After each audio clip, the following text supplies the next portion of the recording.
Bismillahirrahmanirrahim. Welcome to Statistics Online class.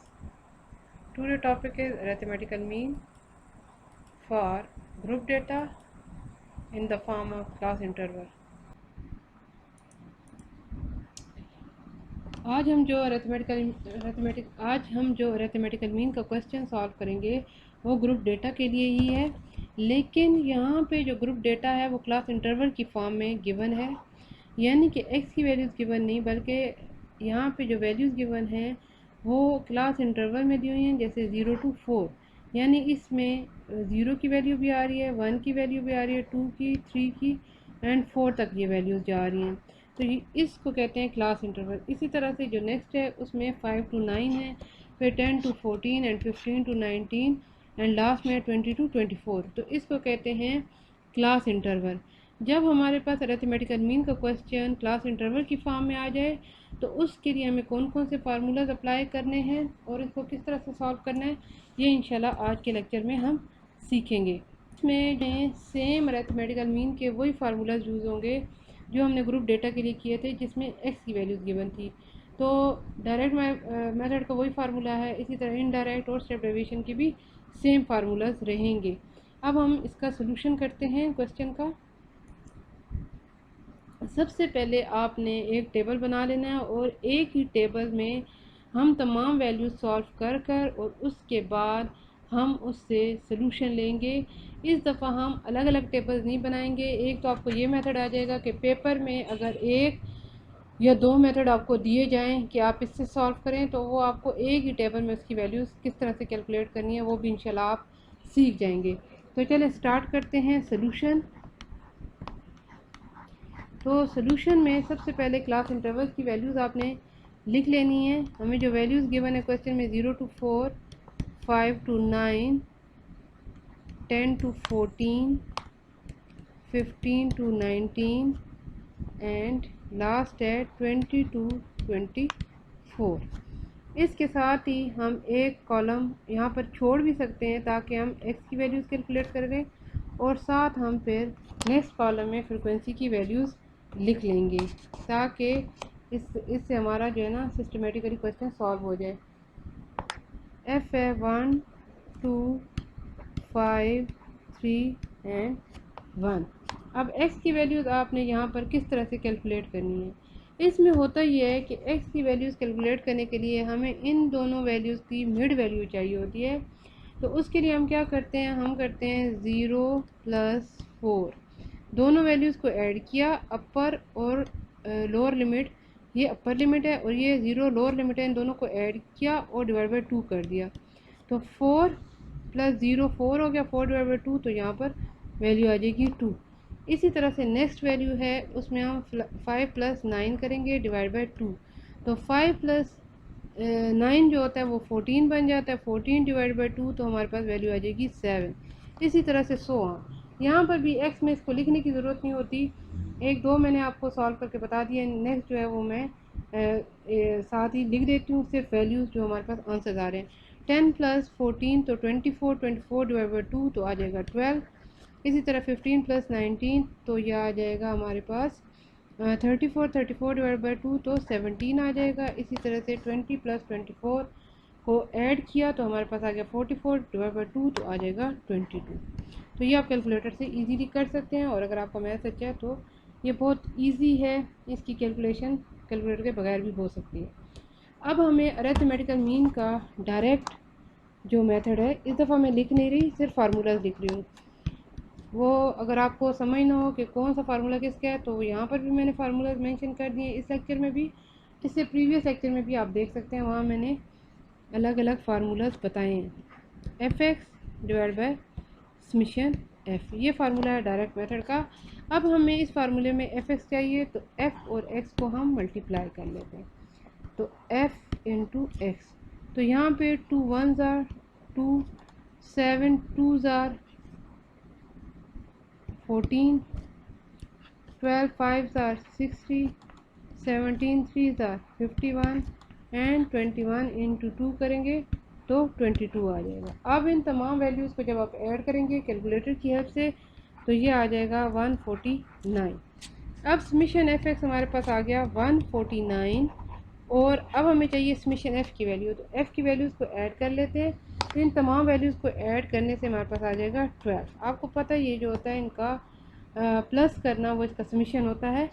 तो यहाँ पर आ जाएगा 12। जब हमने इस पर डिवाइड किया तो वैल्यू आ गई हमारे पास 12.416। तो अरिथमेटिकल मीन का डायरेक्ट मेथड हमने यूज़ किया तो उससे हमारे पास आंसर आया 12.416। अब हम इसका सेकंड मेथड यूज़ करेंगे जो कि है इनडायरेक्ट मेथड। तो इनडायरेक्ट मेथड के लिए हम कलर चेंज कर लेते हैं।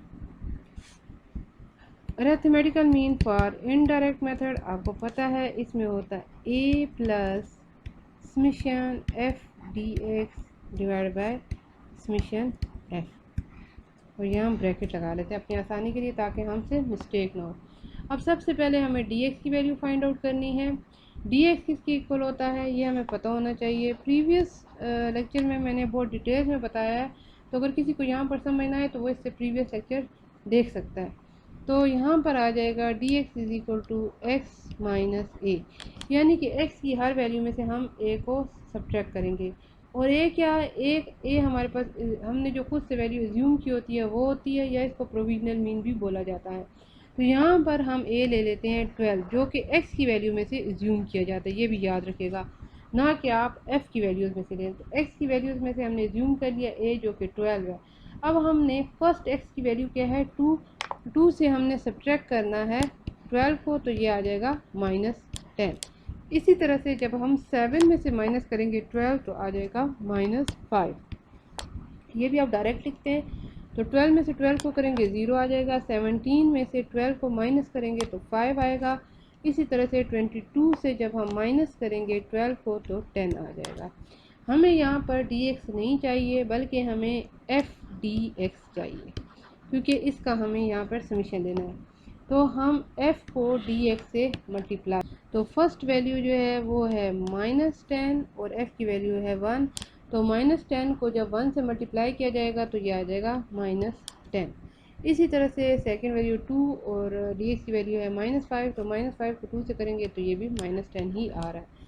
5 को 0 से मल्टीप्लाई करेंगे तो 0 आ जाएगा। इसी तरह से 3 से 5 को मल्टीप्लाई करेंगे तो 15 एंड 22 को 1 को मल्टीप्लाई करेंगे 10 के साथ तो आ जाएगा 10।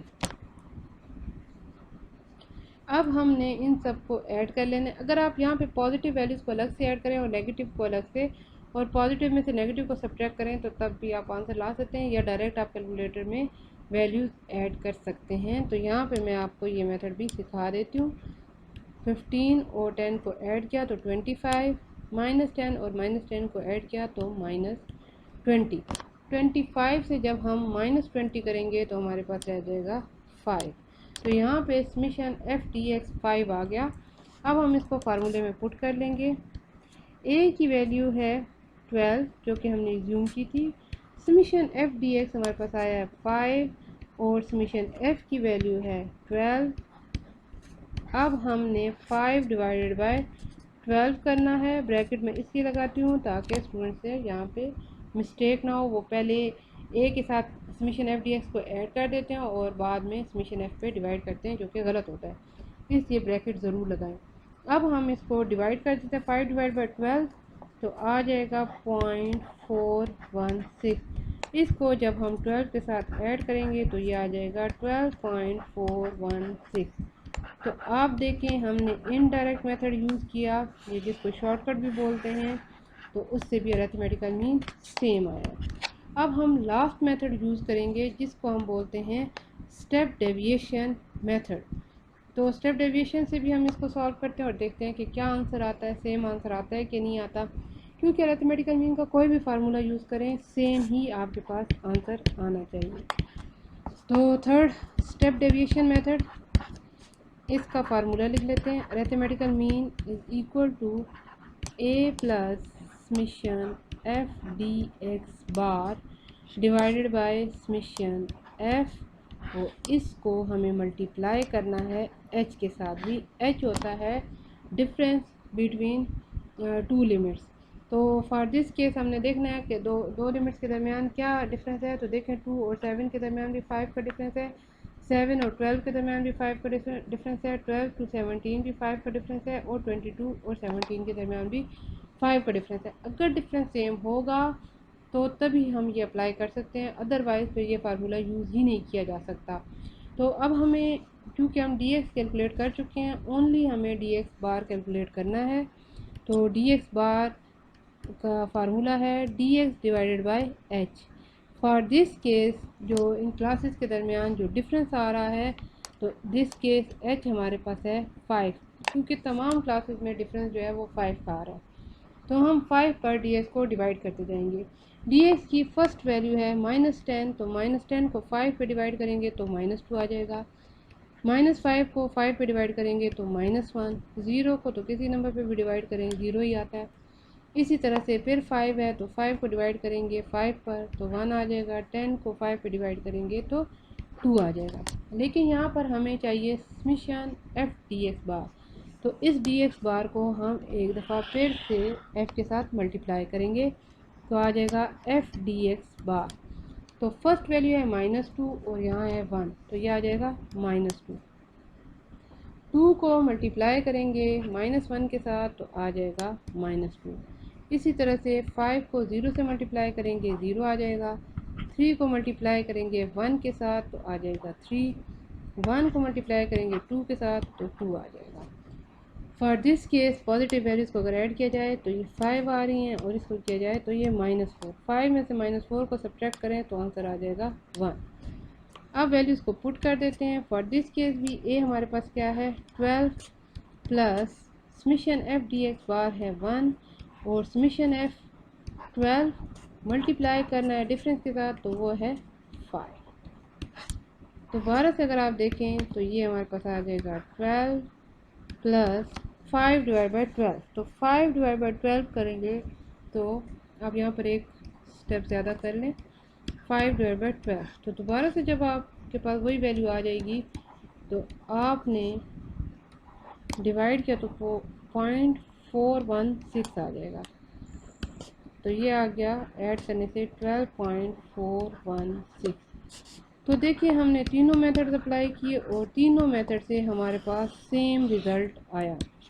याद रखें, दोबारा से मैं रिपीट कर दूं कि अगर पेपर में आपको कहा जाए कि ओनली अरिथमेटिकल मीन कैलकुलेट करें तो आप कोई सा भी एक फार्मूला यूज़ कर सकते हैं, और मेरी सजेशन यही है कि आप डायरेक्ट मेथड ही यूज़ करें।